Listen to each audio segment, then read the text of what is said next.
ይህ ፕሮግራም የተሳካው በጆይስ ሜየር ሚኒስትሪ ጓደኞችና ባልደረቦች ነው። ችግር ባይኖርባችሁ ኖሮ ምን ታደርጋላችሁ? ሁሉም ነገር የተመቻቸ ቢሆን ምን ታደርጋላችሁ? አዎ ያንን አድርጉ።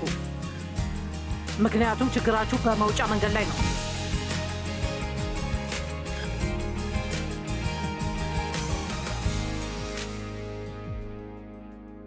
በዕለት ተዕለት ኑሯችን መደሰት ዝግጅት ላይ አብራችሁኝ ስለሆናችሁ አመሰግናለሁ።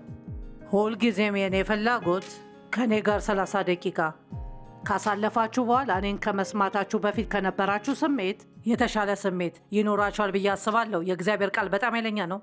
የተረጋጋችሁ እንድትሆኑ፣ እንድትደሰቱ፣ ተስፋ እንዲኖራችሁና እምነታችሁን የማነቃቃት አቅም አለው። እግዚአብሔር ዛሬ እኔን ተጠቅሞ እናንተን የሚረዳ ነገር ያናግራቸዋል። ምክንያቱም ዛሬ ስለ ጭንቀት አውራለሁ። አሁን እኔን ከምትመለከቱት መካከል ስለሆነ ነገር የሚጨነቅ ሰው አለ ብዬ አስባለሁ። ጭንቀት በጣም ትልቅዬ ችግር ነው። አንዳንድ ሰዎች መጨነቅ ግዴታ ነው ብለው ያስባሉ። አንዳንድ ሰዎች ስለ ልጆቻቸው ካልተጨነቁ ጥሩ ወላጅ ሆኑ አይመስላቸውም። ግን መጨነቅ ለአንድም ሰው አንድ ጥሩ ነገር አድርጎለት አያውቅም። መጨነቅ የሚያመጣው ምንም ጥሩ ነገር የለም። ጭንቀት ጥቅም የለውም። የተወዛዋዥ ወንበር ምሳሌን መጠቀም እወዳለሁ። ወንበር ላይ ተቀምጣችሁ መወዛወዝ ትችላላችሁና እሱም ስራ እንዲበዛባችሁ ያደርጋችሁ፣ ግን የትም ቦታ አትሄዱ። ይሄም ከጭንቀት ጋር ተመሳሳይ ነው። ቀኑን ሙሉ መጨነቅ ትችላላችሁ። ማታውን ሳትተኙ መጨነቅ ትችላላችሁ። ለሳምንት ወይም ለወር መጨነቅ ትችላላችሁ እና ለእናንተ ምንም ጥሩ ነገር አያደርግላችሁም። ጭንቀት ሙሉ በሙሉ የጊዜና የጉልበት ማባከን ነው። እናንተም ማቆም አልችልም ትሉ ይሆናል። ወደዛ መሄድ የለብንም፣ ምክንያቱም መጽሐፍ ቅዱስ እንዳናደርገው የሚነግረን ከሆነ የማናደርግበት መንገድ አለ ማለት ነው። አለመጨነቅ ከፈለግን አንዱ ሊኖረን የሚገባው ነገር በጸሎት ኃይል ላይ ጠንካራ የሆነ እምነት ነው። ለብዙ ጊዜ ክርስቲያን ሆኛለሁ እና የእግዚአብሔርን ቃል ለብዙ ጊዜ ሰብኬያለሁ። ነገር ግን ባለፉት 3 ዓመታት ውስጥ በጸሎት ኃይል ላይ ያለኝ እምነት ጨምሯል። እግዚአብሔር ጸሎታችንን እንዴት እንደሚመልስ ስንመለከት አንዳንዴ ስለሆነ ነገር እንጸልይና ምናልባት ከ6 ወር በኋላ ከዓመት በኋላ ሊሆን ይችላል እግዚአብሔር ይመልሰዋል። ስለ እሱ መጸለያችንን እንረሳዋለን። ለእግዚአብሔር ክብሩን አንሰጠውም። የጸሎት መዝገብ ያላችሁ ከሆነ እግዚአብሔር የሚመልስላችሁን ጸሎትና እሱ የሚያደርግላችሁን ነገር ጻፉት። ኢስታልኒ ጆንስ እንደዚህ ብሏል፣ ጭንቀት ለነገ ችግር የምንከፍለው ወለድ ነው። የጭንቀት ትርጉም ማለት በሚረብሽ ሀሳብ ራስን ማሰቃየት ነው። ዋው! ራሱን ማሰቃየት ማን ይፈልጋል? ዲያብሎስ እናንተን ለማሰቃየት በጣም እየሞከረ ነው። እሱ መርዳት የለባችሁ። ጥሩ ስሜት አለመሰማት፣ ጭንቀት መሰማት፣ ራስን በንዴትና በጭንቀት ማሰቃየት። ጭንቀት ራስን ማሰቃየት ነው። ግን ለእናንተ የእግዚአብሔር ፍላጎት ሰላሙን ነው። ሰላምን በጣም እወዳለሁ። በአሁኑ ሰዓት የህይወቴ ትልቁ ግብ እያንዳንዱ ቀን በሰላም ማሳለፍ ነው እና ችግር በተፈጠረ ጊዜ ሰላም ሆኖ መቆየት። መጨነቅ ያለብኝ የሆነ ነገር ሲመጣ በሰላም ሆኖ መቆየትን እመርጣለሁ። ሰላም ድንቅ የሆነ ነገር ነው። ቆላስያስ 3:15 መደበኛው መጽሐፍ ቅዱስ እንደዚህ ይላል፣ እንደ አንድ አካል ሆናችሁ የተጠራችሁበትን የክርስቶስ ሰላም በልባችሁ ይንገስ። የምታመሰግኑም ሁኑ። ዳኛ ምን እንደሚያደርግ እናውቃለን። ዳኛ ውስጥ ወይም ውጭ ደህና ወይም ደህና ለመሆኑን ይናገራል። እዚህ ጋር ጥሩ ትምህርት አለ። ምክንያቱም እሱ እያለ ያለው በሆነ ነገር ላይ ሰላም ከሌላችሁ አታደርጉት፣ ወይም የምታደርጉት ነገር ሰላም እያመጣላችሁ ካልሆነ አታደርጉት። ከሆነ ሰው ጋር እየተጣላችሁ ከሆነ ሁሉም ከተናደዱና ሰላም ከሌለ ያንን ማድረግ ትክክለኛው ነገር አይደለም። ጉዳዩን እየፈታው አይደለም፣ ችግሩን እየፈታው አይደለም። ውሳኔ እየወሰናችሁ ከሆነና ምናልባት ማድረግ የምትፈልጉትን ነገር ከሆነ በጣም ማድረግ ከመፈለጋችሁ የተነሳ በጣም የጓጓችሁለት ከሆነ በውስጣችሁ ሰላም የላችሁም። ግን በውስጣችሁ ለምን ሰላም እንደሌላችሁ አታውቁትም። አታድርጉት። ሰላም ከሌላችሁ አታድርጉት። ታውቃላችሁ፣ በልጅነቴ በአባቴ ጥቃት ደርሶብኛል። ወሲባዊና የቃላትና ጥቃት ማድረስ በምችሉበት መንገድ ሁሉ ደርሶብኛል። ፍላጎት ካሳየኝ የመጀመሪያ ሰው ጋር ተጋብቻለሁ። ማንም ይፈልገኛል ብዬ አላሰብኩም። እኔ 18ና እሱ 19 ዓመቱ ነበር እና በውስጤ ስህተት እየሰራው እንደነበረ ታውቆኛል። ግን ተስፋ ቆርጬ ነበር። ማንም የሚፈልገኝ ሰው የለም ብዬ ፈርቼ ነበር። ተስፋ የቆረጡ ሰዎች ተስፋ የቆረጡ ነገሮችን ያደርጋሉ። ግን ሰላም የማይሰጣችሁን ነገር አታደርጉ። እና የ5 ዓመት ቅዠት ነበር። ከሌሎች ሴቶች ጋር ይማግጣል እና አይሰራም እና ይሰርቃልና የኔንም ነገሮች ይሰርቃል። በመጨረሻ እስር ቤት ገባ እና እኔም ተፋታሁት። ከዛ እግዚአብሔር ይመስገን ዴቭን ላከልኝ። ከእሱ ጋር ለ54 ዓመት ተጋብተናል እና እሱም በጣም ደስ የሚል ለውጥ ነው። ትክክለኛው ሰው አብሯችሁ ሲሆን በጣም አስገራሚ ይሆናል። የተሳሳተ ሰው አጠገባችሁ ካለ ቅዠት ይሆናል። ስለዚህ ተስፋ ቆርጣችሁ ከማይሆን ሰው ጋር አብራችሁ አትሁኑ። እግዚአብሔር ትክክለኛውን ሰው እስኪሰጣችሁ ጠብቁ። ይህንን ስሙ። ያው ሰላማዊ ሁኑ እና አመስግኑ። ዋው! ትላንት ስብከት ወይም የሆነ ነገር እየሰማው ነበር እና እንደዚህ አለ፣ ምስጋና ለአጭር ጊዜ የሚቆይ ስሜት ነው። እኔም አስገራሚ ነው ብዬ አሰብኩ። ከአሁኑ በበለጠ ሁኔታ መስጋኝ መሆን አለብን። በመጽሐፍ ቅዱስ ላይ ማመስገን እንዳለብን የሚነግሩን ብዙ መመሪያዎች አሉ እና እዚህ ጋር እንደዚህ ይላል፣ እንደ አንድ አካል ሆናችሁ የተጠራችሁበት የክርስቶስ ሰላም በልባችሁ ይንገስ። የምታመሰግኑም ሁኑ። ምስጋና ሕይወታችሁን በጣም በሚያስገርም ሁኔታ ይቀይረዋል። እናንተ ስለሌላችሁ ነገሮች እያሰባችሁ ይሆናል። ነገር ግን ትንሽዬ ጊዜ ወስዳችሁ እናንተ ላላችሁ ነገር ምስጋና መስጠት ብትጀምሩስ ወዲያውኑ ትደሰታላችሁ። እንዴት የተባረካችሁ እንደሆናችሁ ታውቃላችሁ። እና ኢየሱስ ክርስቶስ አስገራሚ የሆነ ስጦታዎችን ጥሎልን ሄዷል። ሰላሙንም ጥሎልን ሄዷል። ዮሐንስ 14:27 ሰላምን እተውላችኋለሁ፣ የኔን ሰላሜን እሰጣችኋለሁ።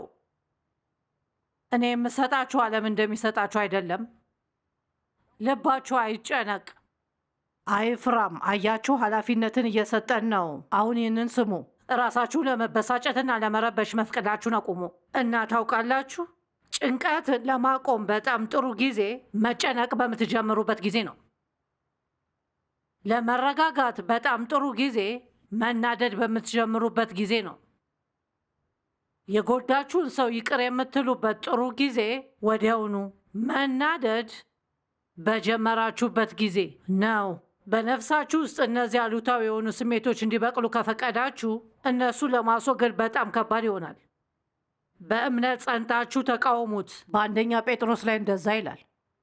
ራሳችሁን ለማበሳጨትና ለመረበሽ መፍቀዳችሁን አቁሙ እና ራሳችሁን ፈሪ፣ የማይረባና ያልተረጋጋ እንድትሆኑ አትፍቀዱ። እናንተም ጆይስ ራሴን ማቆም አልችልም ልትሉ ትችላላችሁ። እኔ ዝም ብዬ እጨነቃለሁ። እንደዛ ትበሉ።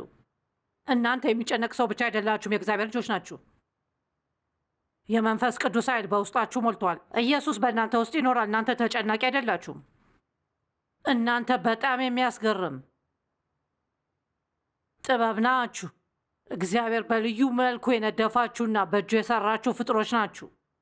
እሱ ለእናንተ በጣም ጥሩ ዕቅድ አለው። ፊልጵስዩስ 4:6 እና 7 እወደዋለሁ። ከምወዳቸው ጥቅሶች መካከል ነው። መጨነቅ ስጀምር የማነበው ይሄን ነው። ስለ ማንኛውም ነገር አትጨነቁ፣ ነገር ግን በማንኛውም ሁኔታ ጸልዩ። ጭንቀታችሁን እንዴት ታስወግዳላችሁ? ትጸልያላችሁና ችግራችሁን ለእግዚአብሔር እየሰጣችሁ ነው። ለእግዚአብሔር የምትሰጡት ከሆነ ራሳችሁ ጋር ማስቀመጥ የለባችሁም። ትሰጡታላችሁ ወይም ታስቀምጡታላችሁ። ስትጸልዩ ለእግዚአብሔር የምትሰጡት ከሆነ አንተ እግዚአብሔር ሆይ የሆነ ነገር እንደምታደርግ አምናሃለሁ እያላችሁ ነው። ከምስጋና ጋር ይኸውና፣ እንደገና ምስጋና በመጽሐፍ ቅዱስ ውስጥ ብዙ ቦታ ላይ አለ። ከምስጋናም ጋር አመስጋኝ ሁኑ። ዛሬ ለማመስገን ምን አላችሁ? ከእንቅልፌ ስነሳ መራመድ፣ ማውራት፣ ማየትና መስማት ስለምችል እግዚአብሔርን አመሰግነዋለሁ። ወይም በቤቴ ውስጥ ንጹሕ የሆነ ቀዝቃዛና ሙቅ ውሃ ስላለኝ አመሰግነዋለሁ። በጠዋት ቡና መጠጣት እወዳለሁ። እግዚአብሔርን ለቡና ያመሰግነዋለሁ። እግዚአብሔርን ማመስገን ያለባችሁ ብዙ ነገሮች አሉ። ሁኔታችሁ ምንም ያህል አስቸጋሪ ቢሆኑም አሁን ካለው የባሰ ሊሆን እንደሚችል አስቡ። እንደ እናንተ መጥፎ ነገር ያለበት ማንም የለም ብላችሁ እንደምታስቡ አውቃለሁ። ከእናንተ የባሰ ችግር ያለባቸው ብዙ ሰዎች አሉ። በነገር ሁሉ በጸሎትና በምልጃ ከምስጋናም ጋር ልመናችሁን በእግዚአብሔር ፊት አቅርቡ እንጂ አትጨነቁ። ከማስተዋል በላይ የሆነው የእግዚአብሔር ሰላም ልባችሁንና ሐሳባችሁን በክርስቶስ ኢየሱስ ይጠብቃል። ታውቃላችሁ፣ በመጽሐፍ ቅዱስ ውስጥ ሰዎች ብዙ ጊዜ ሰላም ሲባባሉ እንደዚህ ይላሉ፣ ጸጋና ሰላም ይብዛላችሁ። በአሁን ጊዜ ቢኖር ጥሩ ነበር። ሰላም ነው ከማለት ይልቅ አንተ እንዴት ነህ? ደህና ብንሆንም ባንሆንም ደህና ነን ብለን እንመልሳለን። ግን እንደዚህ ይሉ ነበር፣ በጌታችን በኢየሱስ ክርስቶስ አማካኝነት ጸጋና ሰላም ይብዛላችሁ። ሰላም እንዲኖራችሁ ጸጋ ማወቅ አለባችሁ። ጸጋ ማለት እናንተ ማድረግ የማትችሉትን እግዚአብሔር ሲያደርግላችሁ ማለት ነው። ጸጋ የእግዚአብሔር ኃይል ነው፣ የማይገባ ሞገስ ነው። በኢየሱስ ክርስቶስ ዋጋ ከፋይነት እግዚአብሔር የሰጠን ነገር ነው። ጸጋ በጣም አስገራሚ ነው። ልትረዱት አትችሉም። ኃጢአት በበዛበት ቦታ ጸጋ በጣም በብዛት ይገኛል። የእግዚአብሔር ባህሪ እስካልገባን ድረስ ሰላም አይኖረንም። ስለ እግዚአብሔር ባህሪ ትንሽ እናውራ። ይህ ትንሽዬ ማረጋገጫ ዝርዝር ይሁን። እነዚህ ነገሮች እንደምታውቁና የምታምኑ መሆኑን እንመልከት። በመጀመሪያ እግዚአብሔር ጥሩ ነው ሁል ጊዜ። አንዳንድ ጊዜ ብቻ አይደለም። ሊያጋጥመኝ የሚችለው በጣም ትልቅዬ ችግር ሲኖርብኝ እንኳን እሱ እግዚአብሔርን አይቀይረውም። እግዚአብሔር አሁንም ጥሩ ነው። እግዚአብሔር ታማኝ ነው። አደርጋለሁ ያለውን ነገር ያደርጋል። አይዋሽም። ሁል ጊዜም ቃሉን ይጠብቃል። እግዚአብሔር ፍትሐዊ ነውና ያንን እወደዋለሁ። የእግዚአብሔርን ፍትህ እወደዋለሁ። ይህ ማለት የተሳሳቱ ነገሮችን ትክክል ያደርጋል። እናንተ ከምትፈልጉት በላይ ጊዜ ሊወስድበት ይችላል። እሱ ወዲያውኑ ማድረግ ስለማይችል ሳይሆን ግን እግዚአብሔር ለሚያደርግበት ጊዜ የራሱ ምክንያት አለው። እና አሁን የምነግራችሁ በልጅነቴ በጣም ብዙ ፍትሐዊ ያልሆኑ ነገሮች ተፈጥረውብኛል። ነገር ግን እግዚአብሔር መልሶ ከፍሎኛል፣ ሙሉ በሙሉ ለውጦኛል። በሕይወቴ ውስጥ ፍትህ አምጥቶልኛል። ዋው! እግዚአብሔር ሁኔታዎችን ያውቃል እና ይመለከታል። እግዚአብሔር የረሳችሁ ሊመስላችሁ ይችላል። ነገር ግን እግዚአብሔር እንዳልረሳችሁ ቃል እገባላችኋለሁ። እና እንደውም እናንተ የማታውቋቸው በጣም ብዙ ሰዎች እየጸለዩላችሁ ሊሆን ይችላል። እግዚአብሔር ፍቅር ነው እና ገምቱ፣ ይወዳችኋል። እግዚአብሔር በሁሉም ጊዜ በሁሉም ቦታ ላይ ነው። በእናንተ ሁኔታ አይገረምም። ከመሆኑ በፊት ያውቀዋል እና የማምለጫ መንገድ አዘጋጅቶላችኋል። ጸጋን የምንቀበለው በእምነት ብቻ ነው እና ጭንቀት እምነት አይደለም። ጭንቀት ማለት እግዚአብሔር ማድረግ የሚችለውን ነገር እኛ ለማድረግ ስንሞክር ነው። ደግሜ ልበለው፣ ጭንቀት ማለት እግዚአብሔር ማድረግ የሚችለውን ነገር እኛ ለማድረግ ስንሞክር ነው። ያው የችግሮቻችሁ መልስ አሁንም አታገኙትም። ታውቃላችሁ፣ ያው በእግዚአብሔር ፊት ስለ ችግሮቻችሁ ማሰብ ምንም ችግር የለውም። ስለ ችግራችሁ ከእግዚአብሔር ጋር አብራችሁ አውሩ። እዚህ ጋር የማደርገው የሆነ ነገር አለ። ሁኔታውን ለመለወጥ ማድረግ የምችለው ነገር አለ። ምናልባት ከሆነ ሰው ጋር ተጣልታችሁ ሊሆን ይችላል። ስለ እሱ እግዚአብሔርን ማውራት ትችላላችሁ እና እሱም ሰውየውን ሄዳችሁ ይቅርታ እንድትጠይቁት ሊነግራችሁ ይችላል። ያጠፋችሁ አይመስላችሁም? ስለዛ እንደዛ ማድረግ አትፈልጉም። ግን እግዚአብሔር ወደ ሰውየው ጋር ሄዳችሁ ይቅርታ ጠይቁ ብሏል። ራሳችሁን ትንሽ ዝቅ በማድረግና እግዚአብሔር አድርጎ ያላችሁን ነገር በማድረግ ሁሉንም ችግራችሁ መፍታት ትችላላችሁ። እግዚአብሔር ፊት ስለሆነ ነገር ማሰብና እሱ እንድታደርጉት የሚፈልገውን ነገር እንዳለ መጠየቅ ምንም ችግር የለውም። ግን መልስ እያገኛችሁ ካልሆነ ችግሩን ለእግዚአብሔር ስጡት፣ እምነታችሁን በእሱ ላይ ጣሉት እና አሁን በምናገረው ነገር ሁላችሁም ትደነግጣላችሁ። መሄዳችሁን ቀጥሉና በጊዜያችሁ ተደሰቱ። ጆይስ፣ ያንን ማድረግ አልችልም፣ ችግሮች አሉብኝ። አይ ችግሩን ለእግዚአብሔር ከሰጣችሁ ችግር የለባችሁም። አሁን ችግሩ እሱ ጋር ነው።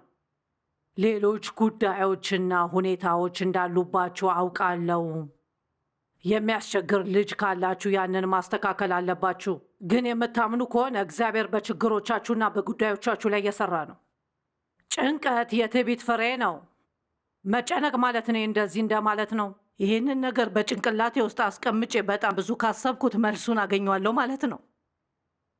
በጣም ብዙ ከተጨነኩኝ ችግሮቼን እፈታለሁ ማለት ነው።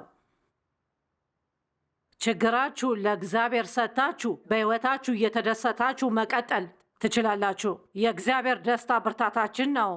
ዲያብሎስ ችግሮችን ሲሰጣችሁ እሱ መውሰድ የሚፈልገው ደስታችሁን ነው። ጠንካራ እንድትሆኑ የሚያደርጋችሁ ደስታችሁ ነው። አንደኛ ጴጥሮስ 5:6-7 ስለዚህ እርሱ በወሰነው ጊዜ ከፍ እንዲያደርጋችሁ ከእግዚአብሔር ብርቱ እጅ በታች እራሳችሁን ዝቅ አድርጉ። ችግራችሁን እፈተዋለሁ ብላችሁ ምንም አታስቡ። በሕይወት የራሴን ሕይወት ለመምራት እውቀቱ የለኝም የምልበት ደረጃ ላይ ደርሻለሁ። አዎ የራሴን ሕይወት ለመምራት እውቀት የለኝም እያልኩ ነው። በስማም በየቀኑ እግዚአብሔርን እንዲረዳ የስንት ጊዜ እንደምጠይቀው አላውቅም። የምጀምረው ጠዋት እግሮቼ ካልጋ ላይ ከመውረዳቸው በፊት ነው።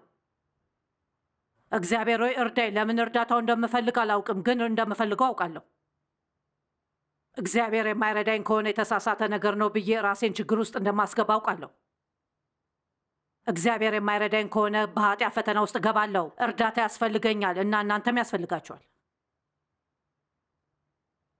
እርሱ ስለ እናንተ ስለሚያስብ የሚያስጨንቃችሁን ሁሉ፣ ጭንቀታችሁን፣ የሚያሳስባችሁን ነገሮች በእርሱ ላይ ጣሉት።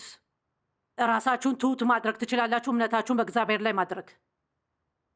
ኃላፊነታችሁን ተወጡ፣ ግን እምነታችሁን በእሱ ላይ አድርጉ። ብዙ ሰዎች እምነታቸውን በእሱ ላይ ያደርጋሉ፣ ግን ኃላፊነታቸውን አይወጡም። ኤፌሶን 6 ላይ በጣም ብዙ ፈተናዎችና ችግሮች ሲመጡብን እንደዚህ ይላል፣ ሁሉን ከፈጸማችሁ በኋላ ችግሩ የሚገባውን ያህል ጸንታችሁ በቦታችሁ ቁሙ። ማድረግ የምችሉትን ነገር ካላድርጉት። ግን ምንም የምታደርጉት ነገር ከሌለ ዲያብሎስ በትከሻችሁ ላይ እንዲቀመጥ ትንሽዬ መንፈስ ይልካል። ምንድነው የምታደርጉት? ምንድነው የምታደርጉት? ምን ማድረግ እንዳለባቸው የማታውቁ ከሆነ አላውቅም፣ ግን እግዚአብሔር ያውቃል በሉ። እግዚአብሔርን አመሰግነዋለሁ፣ መስጠቴን እቀጥላለሁ፣ ለሆነ ሰው በረከት እሆናለሁ። ዲያብሎስን ማናደር ትፈልጋላችሁ? በጣም ትልቅዬ ችግር ሲያጋጥማችሁ ሄዳችሁ ለሆነ ሰው በረከት ሁኑ። አዎ ደግሜ እለዋለሁ፣ በጣም ትልቅዬ ችግር ሲያጋጥማችሁ ሄዳችሁ ለሆነ ሰው በረከት ሁኑ። የምትሰጡትን የሆነ ነገር ፈልጉ። ለሌሎች ሰዎች በረከት የምትሆኑበትን የሆነ ነገር ፈልጉ። የሮሜ ሰዎች 12:21 ላይ እንደዚህ ይላል፣ ክፉን በመልካም አሸንፉ። ይህን ጥቅስ በጣም እወደዋለሁ። ክፉ ነገር ወደ ሕይወታችሁ ከገባ ሄዳችሁ ለሆነ ሰው ጥሩ ሁኑ። መዝሙር 37:3 በእግዚአብሔር ታመን፣ መልካምን አድርግ። እግዚአብሔርን ማመን ብቻ ሳይሆን መልካም ነገር ማድረጋችሁ መቀጠል አለባችሁ። እምነት ይጸልያል። እምነት አይጨነቅም፣ እምነት ይጸልያል። ከጸለያችሁ በኋላ እግዚአብሔር ስራውን እስኪሰራ ድረስ ምን ማድረግ አለባችሁ? ያን ጊዜ ምን ማድረግ አለባችሁ? ደህና በመጀመሪያ ጥሩ ነገር አውጁ። በሌላ በኩል እግዚአብሔር የሚለውን ነገር በሉ፣ ዓለም የሚለውን ነገር አትበሉ። ስለ አንድ ነገር ጸለያችሁ የእሱ ተቃራኒ የሆነ ነገር አታውሩ። አዎንታዊ ሁኑና ቅሬታ ማድረግ አትጀምሩ። አንድ ቀን እንኳን ቅሬታ ሳናቀርብ ካሳለፍን በጣም ትልቅ ተአምር ይሆናል። ወደ ማጉረምረም፣ ቅሬታና ንዴት አትግቡ። ለዲያብሎስ በሩን ይከፍትለታል። ተስፋ አትቁረጡ እና አትጨነቁ። ደስተኛ ሁኑ። ይህ በጣም አስፈላጊ ነው። ችግር በሌላቸው ሰዎች ላይ አትቅኑ። ይህ በጣም ከባድ ነው።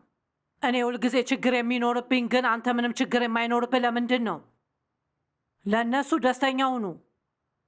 እኔ ችግር ቢኖርብኝ ጓደኛዬ ጆን ምንም ችግር ስለሌለበት እግዚአብሔር ይመስገን። እህቴ ምንም ችግር ስለሌለባት አመሰግናለሁ። እናንተ በጣም አስቸጋሪ የሆነ ጊዜ እያሳለፋችሁ ስለሆነ አስቸጋሪ የሆነ ጊዜ እያሳለፉ ባልሆኑ ሰዎች ላይ አትቅኑ።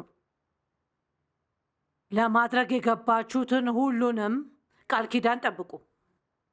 በሆነ ነገር ላይ ስንናደድ በመጀመሪያ የምናደርገው ነገር በቤታችን ውስጥ ተቀምጠን ለራሳችን ማዘንና ራሳችንን ማግለል። ቤተ ክርስቲያን አልሄድም፣ ቃሌን አልጠብቅም፣ እሁድ ልጆቹን አልንከባከብም፣ አደርጋለሁ ብያችሁ ነበር አላደርገውም። እሱ እግዚአብሔር እንድታደርጉ የሚፈልገው ነገር አይደለም። ቃል የገባችሁትን ነገር እንድትጠብቁ ይፈልጋል። ምን ማድረግ እንዳለብኝ በማላውቀው ጊዜ ምን ላድርግ? ችግር ባይኖርባችሁ ኖሮ የምታደርጉትን ነገር አድርጉ። ያንን እወደዋለሁ። ችግር ባይኖርባችሁ ኖሮ ምን ታደርጋላችሁ? ሁሉም ነገር የተመቻቸ ቢሆን ምን ታደርጋላችሁ? ምክንያቱም ችግራችሁ በመውጫ መንገድ ላይ ነው። አሁን ቻው በማለት መጀመር ትችላላችሁ። ችግሮቼ ደህና ሁኑ፣ እግዚአብሔር ከእናንተ ጋር ነው። እግዚአብሔርን በምትጠብቁበት ወቅት ሁልጊዜ እግዚአብሔርን እንደምታምኑ ተናገሩ። አምላኬ አምንሃለሁ። አሁን ማለት ትችላላችሁ። ወደ ቤት ሄዳችሁ እግዚአብሔር ሆይ አምንሃለሁ በሉ። እግዚአብሔር ሆይ እምነቴን በአንተ ላይ አድርጌያለሁ፣ በችግሮቼ ላይ እየሰራ ነው። መዝሙር 91 ቁጥር 1 እና 2 በልዑል መጠጊያ የሚኖር ሁሉም በሚችል አምላክ ጥላ ስር ያድራል። እግዚአብሔርን ምን ትለዋለህ? እግዚአብሔርን መጠጊያዬ፣ ምሽጌ፣ የምታመንብህ አምላኬ እለዋለሁ። ያንን እወደዋለሁ። ከዛን ሌላ ነገር ጨምሬያለሁ። ለመጠበቅ ተዘጋጁ። መጠበቅ የሚለውን ነገር አንወደውም። እኔ ቶሎ አድርጎ መገላገል ከሚፈልጉ ሰዎች መካከል ነኝ። በቤታችን ውስጥ ቴሌቪዥናችን የሆነ ችግር አለበት እና አንዳንድ ጊዜ ስታጠፉት ይበራል። ስለዚህ የማብሪያ ቁልፉን ለማጥፋትና የማጥፊያ ቁልፉን ለማብራት መጠቀም አለባችሁ። እኔን በጣም ያበሳጨኛል። ዴቭ ሁል ጊዜ እንደዚህ ይለኛል። ሪሞቱን በቴሌቪዥኑ ላይ መጠቆም አለብሽ። ከዛን የማጥፊያ ቁልፉን መጫን አለብሽ። ከዛም በትንሹ ለ10 ሰከንድ ይዘሽ መቆየት አለብሽ። አሁን ለምን እንደሆነ ባላውቅም በትክክል እየሰራ አይደለም፣ ግን እንዲሰራ የሆነ መንገድ ፈለገለት እና ትላንትና ማታ ለብዙ ጊዜ አልተጫንኩትም ነበር። አየር ላይ እየጠቆምኩ የያዝኩ መሰለኝ እና እሱ አየር ላይ መጠቆም የለብሽም ቴሌቪዥኑ ላይ ጠቆመች ለ10 ሰከንድ ያዥው አለኝ። አንዳንዴ ለ10 ሰከንድ ያህል ብቻ መጠበቅ ምን ያህል ከባድ መሆኑ ያስገርመኛል። ችግራችንን ለእግዚአብሔር ስንሰጠው ለመጠበቅ መዘጋጀት አለብን። የራሱ ጊዜ አለውና እሱም የእኛ ጊዜ አይደለም። ጭንቀት ኃይላችሁና እግዚአብሔር ዛሬን እንድትኖሩ የሰጣችሁን ጸጋ ይሰርቅባችኋል። ምክንያቱም ጭንቀት ሁልጊዜ የሚሰራው ባለፈው ነገር ወይም ወደፊት በሚሆነው ነገር ላይ ነው። ስለ ትናንት እየተጨነቃችሁ ዛሬን ታባክናላችሁ። እግዚአብሔር ሁለቱንም እንድታደርጉ አይፈልግም። ዛሬ እንድትደሰቱና ቀን በቀን እንድትኖሩ ይፈልጋል። እግዚአብሔር ረጅም ዕድሜ እንዲሰጠን እናምነዋለን። ነገር ግን ይሄ የመጨረሻ ቀን ቢሆንስ? ዛሬ ማታ እግዚአብሔር አብሬው እንደሆን ወደ ቤቱ ቢወስደኝስ? ስለዚህ የመጨረሻ ቀኔን እየተጨነኩኝ ማሳለፍ አልፈልግም። ማቴዎስ 6:34 ላይ ስለዚህ ለነገ በማሰብ አትጨነቁ፣ የነገ ጭንቀት ለነገ ይደር። እያንዳንዱ ዕለት የራሱ የሆነ በቂ ችግር አለውና አምላክ ያ ነገር እዛ ባይሆን ብዬ እመኛለሁ። ዛሬ ማሳለፍ እንደምችል እንኳን ማሰብ አልፈልግም። ነገ ራሱን የቻለ የሆነ ችግር ይዞ ሊመጣ ይችላል። ነገር ግን አሁን እየኖርን ያለ ነው ዲያብሎስ በሚኖርበት ዓለም ውስጥ ነው። ለሰዎች ችግርን ለመስጠት መሞከርን ይወዳል። እግዚአብሔርን የምናምነው ከሆነ በእውነትና በቅንነት እግዚአብሔርን የምናምነው ከሆነ እነዛን ነገሮች አናስተውላቸውም። ምክንያቱም እግዚአብሔር መልካም ነው እና ለሰዎች ሕይወት መልስ በመስጠት ተጠምደዋል። እግዚአብሔር በሕይወታችሁ ውስጥ ሲሰራ ማየት በጣም ያስደስታል። እሱ ሲሰራ ማየት በጣም ያስደስታል። ጭንቀት በሽታ ያስከትላል። ጨጓራ፣ የአንጀት ችግር፣ ራስ ምታት፣ የነርቭ ውጥረት፣ ብስጭትና ካንሰርንም ጭምር።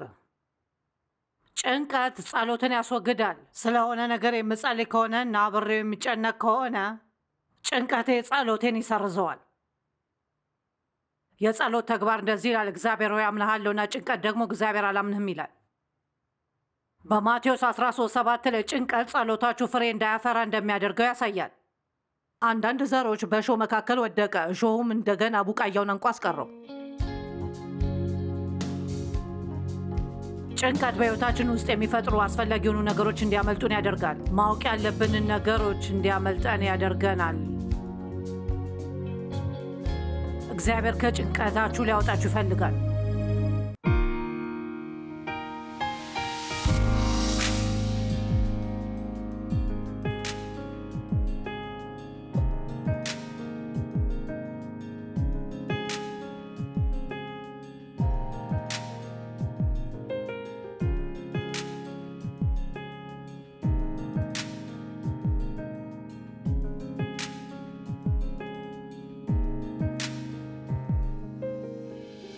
ይህ ፕሮግራም የተሳካው በጆይስ ሜየር ሚኒስትሪ ጓደኞችና ባልደረቦች ነው።